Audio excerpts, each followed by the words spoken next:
Dans de nombreuses entreprises, les employés hésitent à prendre des vacances, craignant de perdre leur emploi. Pour éviter d'être remplacés injustement, ils choisissent de rester au travail, accumulant des heures supplémentaires et de la fatigue, jusqu'à atteindre l'épuisement. Cette culture de la surperformance et de la peur de perdre son emploi crée un environnement de stress constant, où le bien-être personnel est souvent sacrifié au profit de la productivité à court terme. Cependant, cette approche n'est ni durable ni bénéfique à long terme, ni pour les employés, ni pour les entreprises. Il est crucial de repenser notre rapport au travail et de valoriser l'importance de la récupération et du bien-être pour maintenir une performance optimale et un équilibre de vie sain. Et vous? Est-ce que vous vous sentez constamment submergé par vos tâches quotidiennes, comme si vous ne pouviez jamais rattraper votre retard? Avez-vous le sentiment d'être dépassé par votre quotidien au travail, occupé par des dossiers les uns plus exigeants que les autres? Vous n'avez pas cliqué par hasard sur cette vidéo. Je le sais d'expérience. La surcharge de travail est une réalité omniprésente dans l'environnement professionnel actuel. Elle est alimentée par la nécessité de produire rapidement, d'atteindre des performances élevées et de répondre à des exigences immédiates. Or, nous le savons tous, votre patron le sait aussi, qu'une charge de travail excessive peut conduire à une baisse de la performance. La qualité du travail peut diminuer, les erreurs peuvent augmenter, et la capacité à respecter les délais peut être compromise. Cela peut avoir des répercussions sur la réputation professionnelle, et lorsqu'elle est prolongée, elle peut conduire à l'épuisement professionnel, caractérisé par un épuisement physique et émotionnel. Les personnes peuvent ressentir de la fatigue constante, une perte d'enthousiasme pour le travail, et même développer des sentiments de cynisme à l'égard de leur carrière. Mais ce n'est pas tout, car elle peut aussi avoir des conséquences sur la santé physique, notamment des troubles du sommeil, des maux de tête fréquents, des douleurs musculaires et des problèmes de digestion. La qualité de vie globale peut être affectée, avec des répercussions sur les relations personnelles, la vie sociale et la satisfaction générale. Aborder la question de la surcharge de travail avec son superviseur peut être bénéfique pour trouver des solutions et améliorer la situation. Alors, pourquoi rester là sans rien dire? Voici quelques techniques inspirées de la philosophie stoïcienne que vous pouvez appliquer pour adresser le problème auprès de votre superviseur. Technique numéro 1. Développer une vue objective. Avant d'entamer la conversation avec votre superviseur, la première étape consiste à analyser de manière approfondie la situation professionnelle. Identifiez les éléments tangibles qui démontrent la surcharge de travail, tels que des délais serrés, une charge excessive ou l'ajout récent de nouveaux projets. Cette approche vise à établir une base factuelle solide pour soutenir votre point de vue lors de la discussion. En adoptant une perspective stoïcienne, vous vous concentrez sur des faits objectifs plutôt que sur des émotions subjectives, renforçant ainsi la crédibilité de votre argumentation. Lors de la réunion avec votre superviseur, focalisez votre communication sur ces éléments objectifs. Au lieu de simplement exprimer vos sentiments, présentez les faits que vous avez identifiés au cours de votre analyse. Par exemple, plutôt que de dire « je me sens submergé par le travail », privilégiez une formulation comme « au cours des 2 dernières semaines, j'ai été assigné à 3 nouveaux projets, chacun avec des délais serrés. J'ai observé que cela a impacté le temps que je peux consacrer à chaque tâche, ce qui peut potentiellement affecter la qualité du travail. » En utilisant cette technique stoïcienne, votre objectif est de démontrer non seulement les défis liés à votre charge de travail, mais aussi votre capacité à évaluer la situation de manière objective. Cette approche renforce votre crédibilité professionnelle en montrant que votre préoccupation est ancrée dans des faits concrets, favorisant ainsi des discussions constructives avec votre superviseur. Technique numéro 2. Utilisez le langage factuel. Cette technique découle de la première.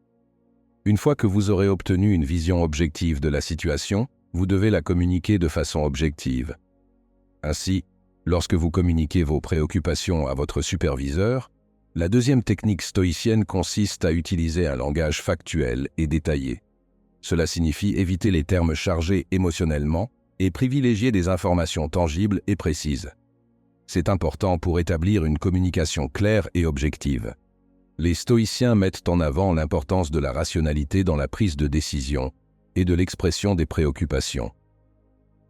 En utilisant un langage factuel, vous favorisez une compréhension mutuelle avec votre superviseur, basée sur des données concrètes plutôt que sur des impressions subjectives. Lors de la discussion, abstenez-vous d'utiliser des termes émotionnels tels que « dépassé » ou « submergé ». Au lieu de cela, fournissez des informations détaillées sur la charge de travail. Par exemple, dites « Au cours du dernier mois, j'ai été assigné à 3 projets simultanés, avec des délais serrés. Cela a entraîné une augmentation significative de mes responsabilités quotidiennes, impactant ma capacité à respecter les délais et à maintenir la qualité du travail. » En suivant cette approche stoïcienne, votre communication repose sur des faits concrets plutôt que sur des émotions subjectives. Cela favorise une discussion constructive avec votre superviseur, basée sur une compréhension mutuelle des défis que vous rencontrez dans votre charge de travail. Technique numéro 3. Mettre en avant les conséquences objectives. La troisième technique stoïcienne consiste à mettre en avant les conséquences de la surcharge de travail. Cela implique d'expliquer de manière détaillée comment la situation affecte objectivement la qualité du travail, les délais de livraison ou la satisfaction du client.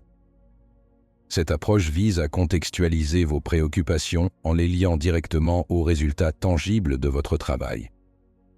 Les stoïciens soulignent l'importance de comprendre les conséquences réelles d'une situation pour prendre des décisions éclairées. En mettant en avant les conséquences objectives, vous fournissez une base solide pour la discussion, basée sur des faits concrets. Lors de la conversation avec votre superviseur, expliquez de manière détaillée les implications de la surcharge de travail. Par exemple, indiquez « La surcharge actuelle a eu un impact sur la qualité du travail, car je suis contraint de travailler sous pression pour respecter les délais.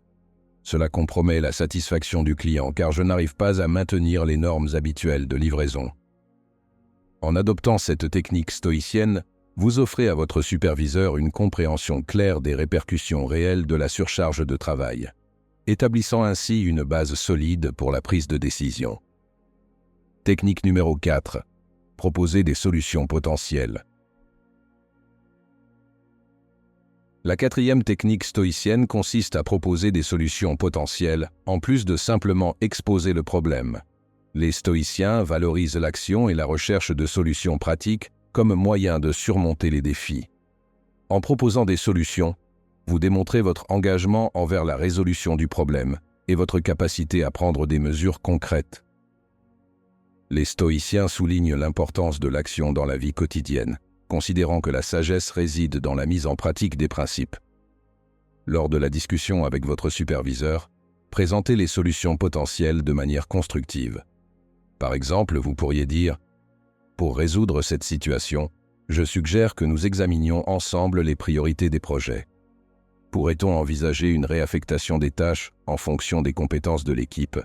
Cela pourrait aider à équilibrer la charge. De plus, je pense que la délégation de certaines responsabilités pourrait alléger la pression sur l'ensemble de l'équipe. Je suis ouvert à discuter de ces suggestions et à travailler ensemble pour trouver la meilleure approche. » Il est important de maintenir un esprit ouvert et positif tout au long de la discussion. Car la philosophie stoïcienne encourage à chercher des solutions plutôt qu'à se concentrer uniquement sur les problèmes. En proposant des idées constructives, vous contribuez à créer un environnement de travail où la résolution proactive des défis est valorisée. Ainsi, vous montrez à votre superviseur que vous êtes non seulement conscient du problème, mais également engagé dans la recherche de solutions pratiques, renforçant ainsi votre position en tant que professionnel orienté vers l'action. Technique numéro 5. Adopter une attitude collaborative. La cinquième technique stoïcienne consiste à adopter une attitude collaborative en manifestant une ouverture à la coopération pour trouver des solutions. Les stoïciens accordent de l'importance à la communauté et à la collaboration pour surmonter les obstacles de la vie. En adoptant une attitude collaborative, vous démontrez votre volonté de travailler en équipe pour résoudre les défis. En effet, les stoïciens considèrent que la collaboration est une manifestation de la sagesse, reconnaissant la valeur de différentes perspectives dans la recherche de solutions. Lors de la discussion avec votre superviseur, exprimez clairement votre disposition à collaborer pour trouver des solutions. Utilisez des phrases telles que « Je suis ouvert à toute suggestion » ou « Comment pouvons-nous résoudre cela ensemble ?» Cette approche renforce l'idée que vous considérez votre superviseur comme un partenaire dans la recherche de solutions, favorisant ainsi un environnement de travail collaboratif. Les stoïciens encouragent à aborder les défis avec un esprit ouvert et une volonté de travailler avec les autres pour atteindre des objectifs communs. Adopter cette attitude contribue à créer un environnement où la résolution des problèmes est une entreprise collective. Cela renforce également la perception de votre leadership et de votre capacité à gérer les défis de manière constructive. Technique numéro 6. Maintenir un ton calme et posé. La 6e technique stoïcienne consiste à maintenir un ton calme et posé lors de la communication. Les stoïciens accordent une grande importance à la maîtrise de soi, considérant qu'une réaction émotionnelle excessive peut nuire à la résolution des problèmes. Maintenir un ton calme et posé favorise une communication claire et rationnelle. Les stoïciens croient que la maîtrise de soi est essentielle pour prendre des décisions éclairées et éviter les réponses impulsives. Cela contribue à créer un environnement propice à la résolution de problèmes. Lors de la conversation, concentrez-vous sur une communication calme et posée. Évitez les expressions émotionnelles excessives, même face à des situations difficiles. Exprimez vos préoccupations de manière mesurée et utilisez un langage respectueux. Cette approche démontre votre capacité à rester centré même dans des circonstances stressantes. Les stoïciens considèrent que la maîtrise de soi est une vertu qui renforce la dignité personnelle et le respect mutuel. Elle contribue à maintenir une atmosphère respectueuse au cours de la conversation. En évitant les réactions impulsives, vous favorisez un échange constructif et ouvert tout en démontrant votre capacité à gérer les situations de manière réfléchie, renforçant ainsi votre crédibilité en tant que professionnel, maîtrisant les défis avec calme et résilience. En mettant en pratique ces principes stoïciens, vous communiquez vos préoccupations de manière impartiale, étayée par des faits concrets, sans laisser place à un filtre émotionnel. Cette approche permet à votre superviseur de saisir pleinement la réalité de votre situation, créant ainsi un terrain propice à une discussion constructive sur la résolution de la surcharge de travail.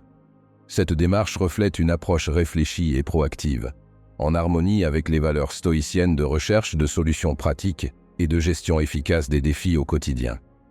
Si vous appréciez ces conseils, pensez à vous abonner à la chaîne pour ne manquer aucune future exploration stoïcienne. De plus, n'hésitez pas à partager cette vidéo avec d'autres personnes qui pourraient également tirer profit de ces conseils. En unissant nos efforts, nous contribuons à faire croître cette communauté dédiée à intégrer la sagesse stoïcienne dans nos vies quotidiennes. Votre présence et votre partage sont précieux pour propager la sagesse stoïcienne. Merci de faire partie de cette aventure et de contribuer à répandre ces enseignements inspirants autour de vous.